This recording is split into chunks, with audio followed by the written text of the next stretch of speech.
White হাউসে আচমকা এক শিক্ষকের হামলায় নড়ে চড়ে বসেছে যুক্তরাষ্ট্রের বাঘা বাঘা সব গোয়েন্দারা।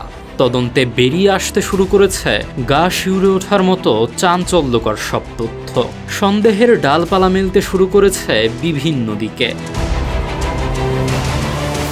দীর্ঘদিন ধরেই ট্রাম্পের শিক্ষানীতির ওপর বিরক্ত যুক্তরাষ্ট্রের শিক্ষকদের বড় একটি অংশ। সাম্প্রতিক খবর অনুযায়ী ট্রাম্প প্রশাসন শিক্ষক প্রশিক্ষণ এবং জনসেবামূলক শিক্ষার বাজেট থেকে প্রায় $463 মিলিয়ন সরিয়ে চার্টার স্কুল এবং সিভিক ইনস্ট্রাকশনে বরাদ্দ করেছে। এই ধরনের বাজেট কাটছাঁট অনেক শিক্ষক ও শিক্ষা সংগঠনের কাছে অপছন্দনীয়।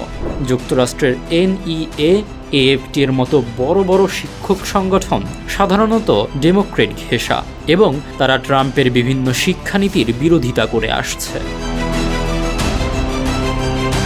এই নীতিগত বিরোধের জের ধরেই শিক্ষকের এই হামলা কিনা তার যোগসূত্র খোঁজা হচ্ছে। পুরো বিষয়টি তদন্তাধীন থাকলেও ধারণা করা হচ্ছে হামলার পেছনে থাকতে পারে অভ্যন্তরীণ রাজনীতি অথবা চলমান ইরান যুদ্ধের কোনো সংযোগ।